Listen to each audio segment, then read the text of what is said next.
like and subscribe. Welcome back to another episode of the Empire State Sports Show. You got Tommy here with his regular introduction, getting us started here. We have a new host, your boy Teddy Caputo, the New York State resident. Teddy. Today. Yeah, Teddy. Thank you for Stacy giving me the opportunity. But like I said, I'm Teddy Caputo, joined by Stacy Collier II and Tommy Rooney, my boys, here on the show. We got a great show for you today. And we were just talking a little bit about Carmelo Anthony before he just got inducted into the Basketball Hall of Fame. So for our top level of the show today, we're going to talk about him, about where his place is in NBA history and his time with the Knicks, where he spent most of his career. Guys, where do you think he ranks among all the best players in the NBA history? And Stacey, I want to start with you because you said something very interesting just now as we ended the social media hit. So what do you think? Yeah. I'm gonna get back to that. But first, let me talk about where I place him as far as NBA all time. I think he's top 30. Like I mentioned in the social media hit, he's one of the best ISO scorers of all time. He's 10th all time in scoring.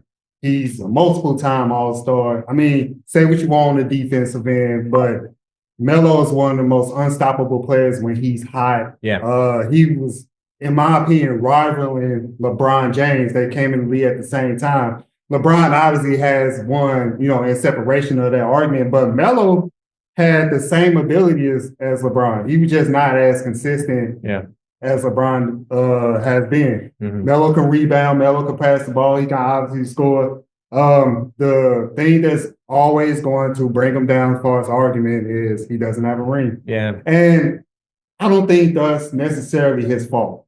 The Knicks management became bad. He wrote it very quickly, especially when Phil Jackson got there. Mm-hmm. And then also with the Nuggets, he was at odds with George Karl, who was the head coach at that time. Yep. I can't believe that they kind of don't recognize him wearing 15. They just try to push that narrative to Jokic. But as far as the Knicks, him being 7 definitely should be retired. He's one of the best Knicks players of all time. I would like to make a whole list because, man, it's just so many great players and you got to consider past, present. But I got him top 30 right now. Very nice, very nice. And Tommy, what do you think about Carmelo? I've been trying to think of like a way to phrase this without making me sound like I'm trying to diss Melo because I'm not. But he's like in the top 75 greatest players of all time, which he is. Like when they came out with the top 75 lists a couple years ago, he made that. Like Stacey mentioned, he's in that unfortunate club of all-time greats that doesn't have a ring with like Charles Barkley, James Harden, AI, Chris Paul, list goes on, Elgin Baylor. But like, they only made it past the second round of playoffs once, I believe, in his career. He was never a first-team All-Pro, which that kind of is because of LeBron, because they play the same position. It's just tough to like, because when you talk about past, present, and future, right? Like, I feel like the better way to do it is just rank like the 10 best players in every decade. Mm-hmm. And Melo's definitely in that 10 best players of the 2000s and probably 2010s. Maybe, I don't know. Because like first half of the 2010s, he is. Second half, not really. But like if you're trying to rank him against like, and trying to rank anybody against like the people who played in the 60s, like it's just a different game. You know what I mean? So like trying to put them all in one list is tough for me because like Bill Russell's got 11 championships, but he's not better than like probably Jokic now. So it's hard to like kind of compare those two players. So by decade, I feel like against the people that you were on the court with at the same time, like playing against those people, he's definitely one of the best 10 players in the 2000s in my eyes. And the Basketball Hall of Fame counts college too. It's not just the NBA Hall of Fame. So his time at Syracuse counts towards that. So he is a champion in college, which goes towards resume for the Hall of Fame.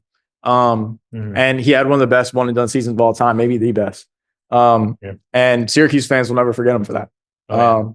As far as the Knicks retiring his jersey, like if it was a team like the Lakers, his jersey's not getting retired for being a great scorer and not bringing home any hardware. But for the Knicks, no offense, he's the only greatness they've known in their lifetime. Like for people who are not alive for the 1973 or whatever it was championship, you know what I mean? Jalen Brunson has now gotten to that level too. Like they got to the second round or third round last year of playoffs. So like he's pretty much gotten just as far as Melo got. He doesn't have the sustained greatness and scoring ability and like memorable moments that Melo had yet. But for right now, like I feel like they probably will retire his jersey. He is iconic in terms of like King of the Garden and all that stuff. And he was always one of my favorite players just because of how cold he was as a basketball player. Like you said, like one of the best ISO players of all time is like just give him the ball, he'll go to work in the mid range, and it was just beautiful to watch. I had a Melo jersey growing up. It's a picture of me like when I was like 6 with Melo jersey. I know that made you guys feel old, but no, I'm just playing.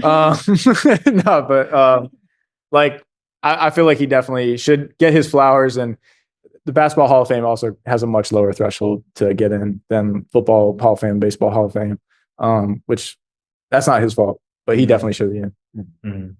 Yeah, I mean, growing up in Syracuse, Carmelo is definitely like very honorable in this town. Of course, when I was younger, when I was 6 years old, 7 years old, he was playing at the time. And, I remember going to one game where we were losing, I'm pretty sure. It was like maybe double digits we were losing. And 6 years old, it was late. I fell asleep. But I woke up and I think Melo had went on a 12-0 run by himself and like got the team back in the game. We ended up winning that game. So that offensive prowess Melo had in Syracuse, he carried with him throughout his entire career. I would say he's definitely top 10 as a scorer, as a pure scorer in NBA history, top 10. That's fair. Because of the ISO game, the jump shot. Like Melo has a smooth stroke. Okay. But at the same time, he also shot the ball a lot. His percentages weren't super great. And I mean, that's not always the case for shooters, right? If you don't score a lot in the paint, which Melo could get to the paint, but later on in his career, especially his time as a Knick, he was mainly shooting from 3, shooting the jumpers, mid-range. So lower percentage shots than close to the basket. When you're talking about all-time greats, like you got to look at the well-roundedness of his game. So while I do love Mel, top 10 scorer, he's probably somewhere in the top 50, maybe you could say 75. I mean, and again, it is partially. No, listen. That's a wide net right there. Well, no, I'm just saying partially because you got the fact that he just doesn't have a title. Now, one thing I can respect Melo for is that when you compare him to LeBron James, it's a fair comparison because they came in the league at the same time, same. He never really went out and tried to create a super team like LeBron did to get that ring. Like LeBron was under a lot of pressure. He didn't win one in Cleveland. He's like, all right, I got to go out and get my ring. Let me build that team.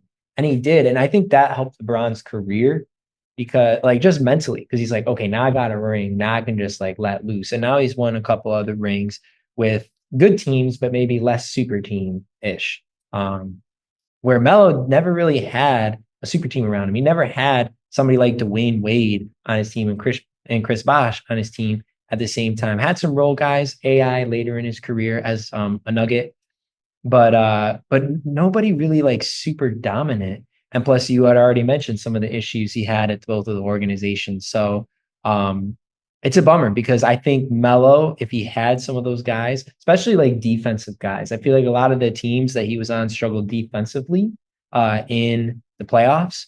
So if he had, and he wasn't the greatest defender himself, unfortunately, but if he had more of those guys around him, defensively minded guys, then maybe they would have had more success in the playoffs and he would have a ring. I think maybe Birdman was like one of the most solid defensive guys they had around him in his career. And that says a lot, right? So, I mean, yeah, like I feel like there's similar situations when you talk about like LeBron going to the Cavs early on. Management wasn't putting a team around him that could actually contend. Yeah. When you're talking about like Big Z being the second best player on the team. And it's similar with Melo. Like obviously like he had AI, but it wasn't the same AI that was like prime AI. Yeah. They had J.R. Smith, I think, when he was like a rookie. Both on the Nuggets and the Knicks. Yeah, true. And when you go to New York, they never put like a true number 2 around him there either. Yeah. They tried with Amari Stoudemire. Stoudemire, but he was old at that point. And he had injury problems. Yeah, injury. They had Shumpert, Raymond Felton. Like, these aren't number 2s in the NBA. Exactly. And so the difference in my eyes is like when LeBron's management doesn't put enough around him, he takes himself out of that situation and goes somewhere that's better suited to win a championship. In Melo's situation, this isn't like a knock on the Knicks, but he chose to stay in New York when his contract was up. And I don't know if you remember the whole like tour that he was going on in terms of like he went to the Chicago like pitch and he was going to play with D Rose and he chose to stay in New York and they never put a number 2 around. So like that kind of hurt his legacy in terms of like he never got that finals appearance, even like just going to one. Yeah. But I think something interesting is like when you look at like the best players ever that never won a ring, where does he rank in that conversation? Like, is he better than Charles Barkley? Is he better than Elgin Baylor? Is he even better than James Harden? He's definitely not better than AI in my eyes. Really? Yeah. Maybe biased. I'm a Sixers fan, but AI I think is the best player ever to never win a championship. Give me Melo over AI. Did Melo ever take Kobe and Shaq and the Lakers, take a game from them in the finals, step over Tyronn Lue in LA? No, he didn't. I love that moment, but I'm still rolling. And again, like I'm not trying to diss Melo. It's just an interesting conversation to have. Like, who's the best player ever that never won a ring? I think a lot of people probably say Charles Barkley. Yeah. Yeah, for sure. But I mean, like James Harden too. Like he's one of the best scorers of all time as well. Yeah. And also, I would say Melo is either 1 or 2. I don't know. It's Charles Barkley or Melo. You put him over Elgin Baylor, James Harden, Chris Paul. Who else? Patrick Ewing, another Nick. Okay, maybe James Harden. No, but he's on top 3, never to win a ring. Yeah, for sure. Yeah. But, so can I go ahead and say it now? Oh yeah. I'm going to explain myself. Yeah. Everybody want to say Michael Jordan is one of the greatest defenders of all time, and we talking about Melo, one of the greatest ISO scorers of all time. I'm here to tell everybody now, MJ is not guarding Melo. Ooh. He is not sticking Melo. Y'all saw what happened when they went against the Lakers, and Magic Johnson was still there. Magic Johnson was backing them down, calling him a little boy, saying he can't guard me. This little punk can't guard me. And what they do, they switch Scottie Pippen onto him. I think he's gonna stick Melo. How tall is Melo? How tall is who? Melo. I think he was like 6'8". Yeah, him and LeBron same height. Okay, well, Magic Johnson's like 6. He's like 6'9". Yeah. He's a little bigger. I thought he was 6'10", but yeah, 6'9". Anyways, my point being, like, Magic can play 1 through 5. Like, he's one of the most unique talents of all time. Melo, to me, like, maybe if he's just, like, really on, like, one of those games, like Teddy was saying, where he's having 60-point night, then, like, okay, like, he might just be in too much of a zone where even if he's got a contested look over MJ, he's still making it. MJ can guard Melo. Like, he's not 9 times out of 10. MJ is not locking down. And hey, I am the biggest LeBron fan of all time. I am 100% team LeBron in terms of the GOAT debate, but I'm not trying to like disrespect MJ in that way in terms of like, and it's not disrespect to Melo either. Like they're both really good at defense and offense, but he can guard it. Like you make it seem like he could just do whatever he wants to him. He can't. Like I think he led the league in steals multiple times. He's defensive player of the year multiple times as a guard. It's not easy to do. It's easy to guard shooting guards who not even close to your same level during this time. But there were some that like were also was giving him hell at some point. I'm just saying. Okay, but there's also nights where Melo was like not on and like had bad games offensively. So like it can go both ways like that. I mean, it happens to MJ too, but I'm saying like the 1-on-1 ISO situation, MJ sticking on Melo, it ain't happening. Melo getting the bucket. Yeah, for me, I'll be very honest. I think it's very hard to make a determination about that. We haven't seen Melo in those clutch, like NBA Finals moments, Game 7, like with the ball in his hand, backing down somebody like Jordan to like, or just anybody in the era that he played in to really make that determination. So while I do love Melo and think he can really get it going on any night, like I would say you're in a moment like that. Like it's hard pressed to say that he would be scoring on Michael Jordan that well. I mean, Michael Jordan, he is just a different animal. I mean, he had players who would talk bad about him. Like I forget the guy's name, but there was a guy who talked bad about him, a player in a newspaper article. And it was in the Olympics actually, I think. And he's like, it was a point guard. So like smaller guy, whatever. And but he was like, I want that guy. And just like, yeah, he's a point guard, smaller guy, but just like locked him down, just went like full mental mode on shutting down this guy. And that was Michael Jordan's game. Just like he was mentally above everybody else. I think of somebody like Kobe Bryant, for example. And I think Kobe Bryant, if you ask the same question, like, could Kobe Bryant score on Michael Jordan at will? I think Kobe Bryant has the same mental capacity as Michael Jordan. I think he could. I think that would just like both players would just like not be able to do anything because they're like the exact same player. They're kind of cancel each other. Exactly, yeah. But we talking about Melo has 2 inches of height of Jordan, has maybe like 10, 20 pounds.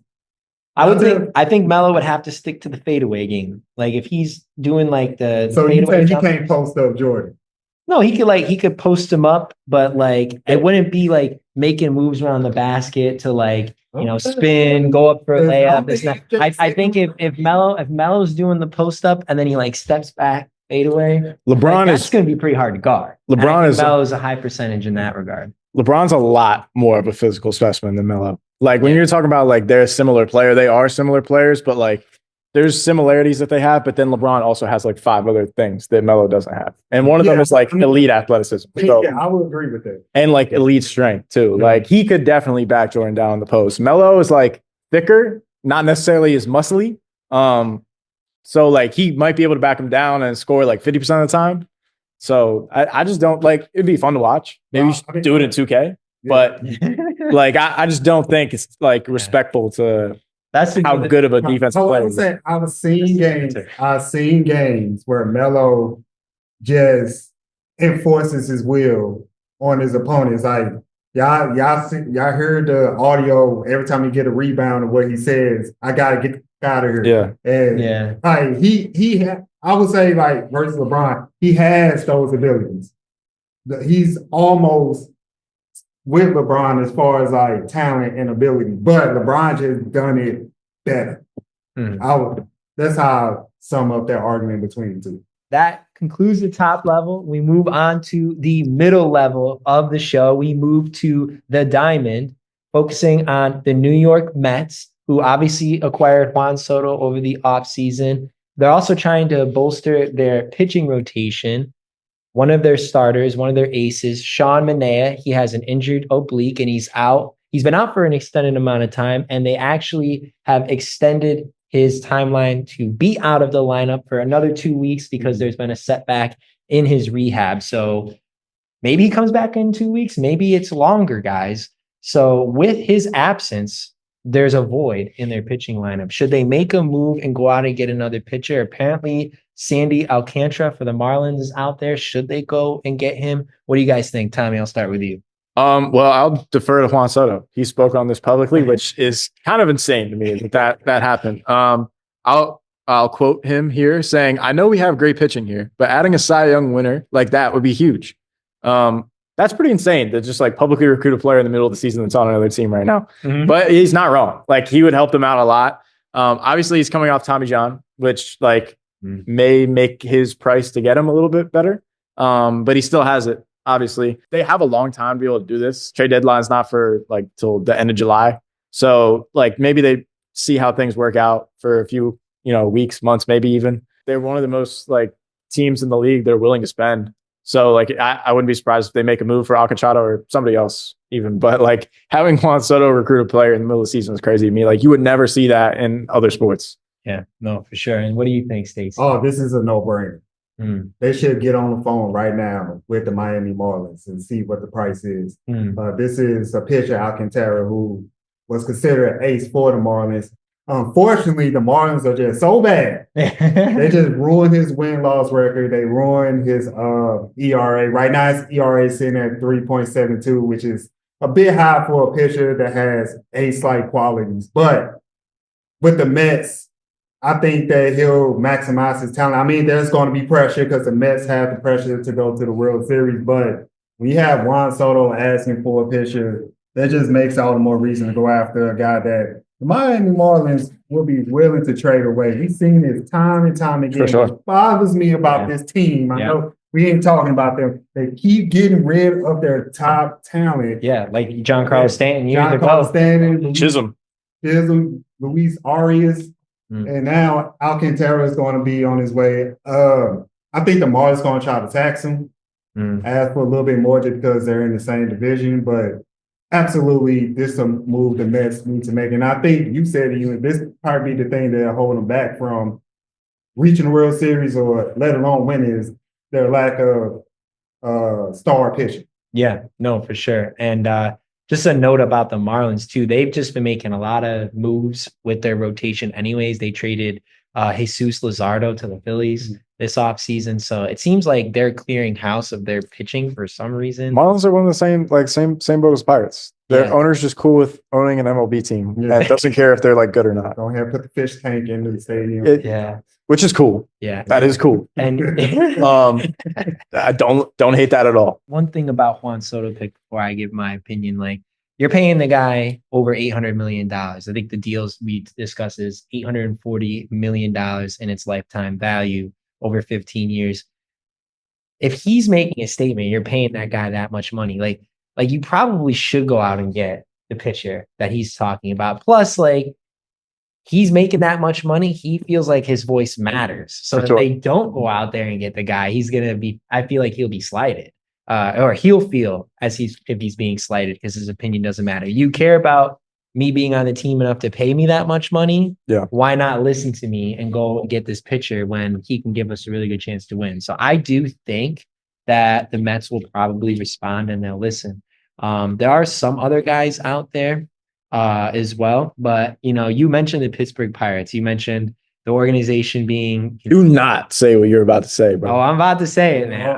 It is not time to talk about trading Skeens. I'm about to say, I think the Mets could also make a good sales pitch to Paul Skeens and drag him away. It's not about pitching Paul Skeens, pitching to the owner of the Pirates, which if he trades Paul Skeens, his house will be burned that night in Pittsburgh. Like the Pirates games are dead until Paul Skeens pitches, they sell out. I mean, Paul Skeens is really the hope that the Pirates have right now for any success this season. That's what I'm saying. If they trade him, but I'm telling you, fans will not. It'll be like Luka when Luka got traded. Yeah, because that's the thing. Like Paul Skeens, he's a great talent, and unless he loves it in Pittsburgh and is like, man, this is the place to be. Yeah, he's gonna leave. He's gonna leave, and he's gonna want to go somewhere where he can win. Yeah. And why not the Mets, who have Soto, who's out here literally telling the Mets, like, we have a good rotation. We could be better. We should get someone of Cy Young talent. And Paul Skeens has shown. But do you think right now that's even a viable option? Because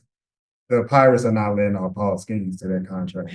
I don't think right now, like in the current situation, no. I think it depends on how the Pirates do this year. If they are just really bad, Paul Skeens is not liking it there. He starts making noise. I think, especially the Mets, as they're looking for a late season push, they may go out and try to get him. Even the Yankees, who have a bunch of money that they could throw at Paul Skeens, may make a push. As we discussed before, the Yankees will make moves at some point during the season. You know who Yankees ace is before he got hurt?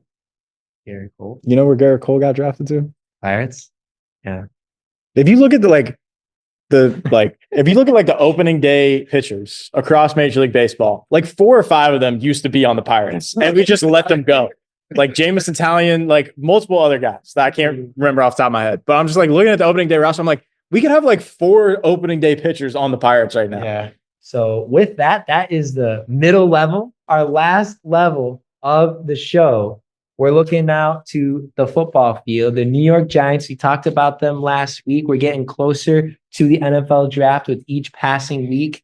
And the Giants GM, Joe Schoen, he came out and said that the team won't be forced to draft a quarterback in this draft, but will take the best player with the 3rd pick in the draft. As we talked last week, fellas, Russell Wilson at 36 years old, Jameis Winston at 31, 2 quarterbacks they've just signed. So who should they draft if they're not going to draft a quarterback with that 3rd pick? The 2 other best guys on the board, other than Cam Ward, who's projected to go number 1 at Tennessee, Travis Hunter, the 2-way player, and defensive end Abdul Carter. Who do you guys think they're going to take with that 3rd pick? If is it going to be those guys? Could it be another guy? Who do you think? I'll start with you, Stacey. I still standing on them not taking a quarterback with that 3rd overall pick because you got 3 veterans on that team. And Russell Wilson, he could still do some work in the NFL. He just needs protection. And he has a number 1 wide receiver, Malik Neighbors, who caught over 100 receptions in his rookie year. So we'll see about that connection. But as far as who they should pick, at first I was like, it got to be either Abdul Carter or Travis Hunter. And I was leaning towards a little bit more Abdul Carter side because they have Malik Neighbors and Travis Hunter won't be that, that number one option at wide receiver. I don't know how much time he's going to spend at corner, which is still a Giants need. But I'm starting to look at the defensive tackle from Michigan, Mason Graham. I'm starting to look at Mason Graham from Michigan. They need run stoppers on that defensive line. He can show up that spot. They signed Dexter Lawrence from the Cowboys who would help out, get that veteran presence. Yeah. But looking at their linebacker core, of course, it'd be nice to have Abdul Carter on one side, but I think they're still going to roll the dice with Kayvon Thibodeau, who everybody's kind of up and down on. Like, he's not playing at his fullest potential, and which was a problem when he was getting drafted and everybody was taking notes on him that was like he doesn't use his full motor. But I think they should look at him. I think they should look at their defensive tackle. If not, number 2 option, Abdul Carter, then 3, Travis Hunter. But I think they're not going to take a quarterback. But what the quote that he said is what all GMs say, like, we're not going to show our hand. We're going to keep everybody guessing. Yeah. And what about you, Tommy? What do you think? I had a different answer before today. My answer before today was they need to take Shador. They need direction at quarterback. They need a long-term solution at quarterback. Getting Russ and Jameis in the building, they could be your starter for this year, maybe a year after that. But you're not selling tickets with those guys as your future because there is no future there. I think they need to take Travis Hunter. Travis Hunter is a generational football player. He may not be wide receiver 1, but that's not a bad problem to have if you have 2 really good wide receivers. We saw his talent as a wide receiver at Colorado. Not to mention, he was the best cornerback in college football as well, which is, unbelievable. Obviously, Heisman Trophy winner. That would sell tickets, which unfortunately the Giants haven't had hope in a long time. Like, as soon as Daniel Jones was drafted, fans were not excited about that, and they were proven right. Obviously, got to playoffs, won a playoff game, but that's it. I feel like Shador. Before today, I thought that would be the solution because you give fans hope. You have a future quarterback. He can learn from Russ. We talked about this last week. Russ is a great mentor. Helped Justin Fields a lot this year, from all accounts, including Justin himself. But Shador's pro day was today, and it was really bad.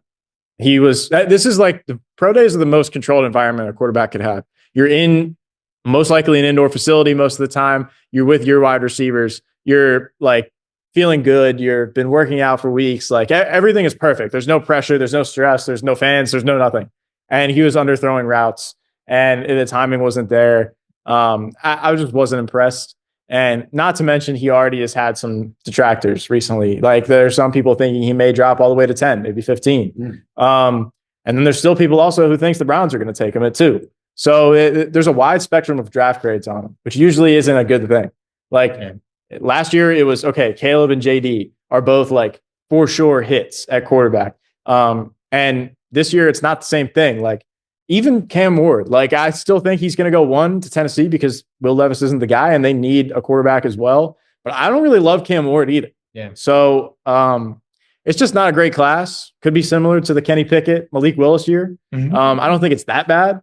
No. But I do think the Giants, when you have a guy like Travis Hunter there, I think you take him. Maybe the Browns surprise us all and take Travis Hunter. I think that they'll either take Shador or Abdul Carter, in my opinion. But if they do, then you take Abdul Carter. Getting Abdul Carter or Travis Hunter is a huge win for the Giants. And then you look to address quarterback maybe later in the draft. Maybe you take a guy like Kyle McCord. Maybe you take a guy like Will Howard. Maybe Jackson Dart falls to the second round and they have an early second round pick, obviously, with the 3rd pick in the draft. Yeah, I honestly think that they are waiting to see what the Browns do because they have to. Yeah, but it seems like you get a sense of what a team is going to do because you already talked about it. We know, or we 95% sure that Cam Ward is going 1. For the Browns, we don't know what direction they're going in, and I don't see many people talking about it. So it all depends on what the Browns pick. I could see Shador going in that situation. I could see Travis Hunter going in that situation. Hell, I could see Abdul Carter going in that situation. So they're definitely waiting on them, the Giants, and then they'll just take it from there. This is also prime teams lie season. I'm not saying he's lying, but this could just be to throw teams off. Like, he didn't say we're not taking a quarterback. He just said that we're going to take the best player available. Right. That could be any player. Yeah. Like, it could be a quarterback. So, like, maybe Cam Ward. Yeah, exactly. Like, you never know what Tennessee's going to do either. Like, people forget, like, a month or so ago, like, Tennessee's GM or president of football operations, whatever, said that they're going to take the best player available. So it's really just whoever the teams think is the best player in the draft. That's who they're taking at that pick. Yeah. And we don't know what that is on their draft boards because every team's different.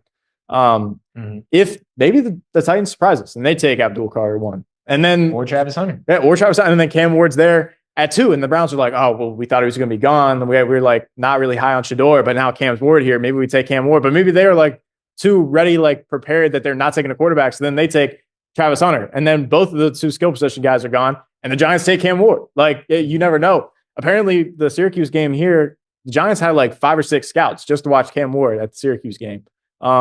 So you never know what's going to happen. Draft day is always fun for that reason because everything gets shooken up. First thing I will say is I truly don't think that if obviously Titans are probably going to get Cam Ward, okay?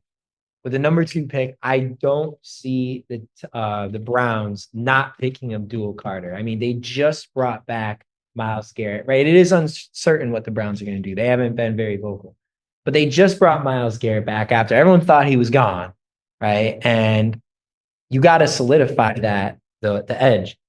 Of course, you got Myles Garrett on one side. Why not put Abdul Carter on the other side? You have like a nightmare on defense in the Browns having 2 amazing edge rushers. Like, I think to me, that seems very simple.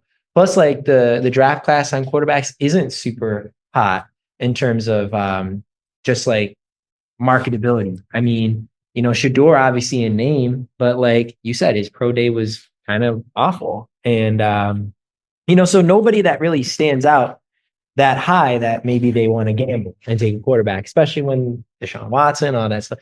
I think they're going to take Abdul Carter. And plus, obviously, Travis Hunter's great, but I think they may want to solidify that defense and then maybe work around getting other pieces offensively. The Giants should take Travis Hunter if he's on the board. Absolutely, because he addresses, like you said, he addresses both the need at receiver, but also the need at cornerback. Giants have had, I think, their bottom 3 in yards allowed passing. Their cornerback play has been awful. So, I mean, you could have Travis Hunter in the game at receiver, and then you put him in at corner. And then, I mean, that's a lot in the NFL, but he proved he can do it in college, winning the Heisman. Why not? Now, on the note of Shador Sanders, I guess, like, yeah, people aren't super like high on him, and he is falling. Like, some people, yeah, maybe he goes 2 or 3, but he might go 15. NBC Sports came out with a mock draft, and I found it really interesting. They have Shador Sanders falling all the way to pick number 26, which would be the Los Angeles Rams pick. However, they predict that the Giants are going to trade that back into the first round after getting the 3rd pick, Travis Hunter perhaps, trade with the Rams that pick and draft Shador. So if that scenario actually happens, hypothetically speaking, this is what they're talking about, but that'd be really interesting. If he falls that low and he isn't taken yet in the first round, the Giants, maybe they do start making calls and try to trade up to get Shador, because maybe they were like, oh, we didn't expect him to go this far down. Doesn't look like he's going to go. So maybe they strike and then they get Shador and Travis Hunter, which would sell tickets. They also already have good chemistry together. Exactly, right? And he's got, Malik Neighbors, who is a proven one in the NFL and is only going to get better, in my opinion. Oh, he's nice. But if the Giants, like you said, were able to trade, like they have like the 3rd pick in the 2nd round. Mm-hmm. So you're only moving up like however many spots. 6 or 7 spots at that point. But they're going to tax you since it's a first round. They're going to tax you probably a 2nd and a 3rd. Yeah. And are you willing to give up an additional 3rd round pick pretty much just to get Shador? I think you would be, because you're going to have 2nd round pick like 6 picks away from now. Are you going to get a better player at that position and a 3rd round pick too, instead of getting your quarterback of the future who you're pairing up with his former teammate and they're both Heisman finalists? And like you said, that would sell tickets. Like those 2 guys being reunited in the biggest city in the world, I think would sell tickets. How the Giants feel about this quarterback class would tell me what they do with that 3rd pick. If they pick like Abdul Carter or Mason Graham or even Travis Hunter, I think that they might be a little bit more high on Jackson Dart, who I saw that they were working out and they was talking to. And Jackson Dart does have a second round grade on him, and they do pick early in the second round. I could see a scenario where they go defense with their third overall pick, or get the dual threat in Travis Hunter, and then second round pick Jackson Dart. Because I think I said this before, as far as ability, I think these quarterbacks are not that separate from each other.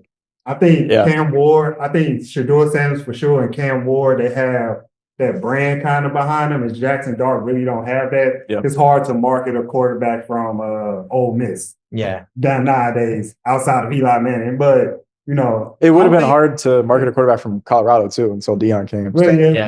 But I don't think Jackson Dart will be a bad selection at quarterback second round for the New York Giants. I don't think it'd be a bad selection. Like, I don't personally love Jackson Dart, just like watching film. But I also don't really love Shedeur that much either. It's kind of just like you said, like you need a quarterback and you're picking high in the second round. If both those guys are available, or you only have to trade up a few picks to go get Shedeur, and maybe you trade a fourth or a third, maybe, I think that they probably go for Shedeur, just because like they're probably going to take Travis Hunter. So if you have the ability to pair those guys together, I think Travis Hunter would be pretty pissed if you had the ability to do that and you pick Jackson. If Shedeur falls, if you're the Giants, where in that selection do you press the red button?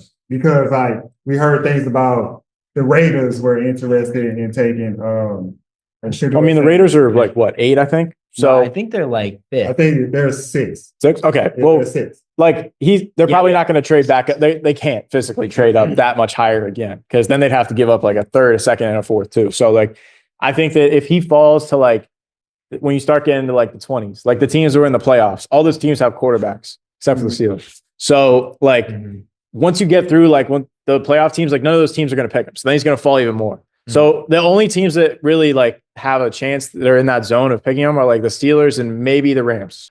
We'll just really have to wait and see what happens, because as you said, teams lie, things change. Like we may not even see Cam Ward go number 1. So it's going to be a very exciting time in NFL draft time when it comes. And we'll have to wait and see how everything unfolds. And we'll at some point maybe be talking about it when we see what the Giants do and the Jets and all these other New York teams as well. Well, that was the Empire State Sports Show for you here today. Thank you so much for joining us. Stacy joining Tommy with the hype train. I guess I'll join as well. Thank you so much for tuning in. Join us next time. We'll see you then. Like and subscribe.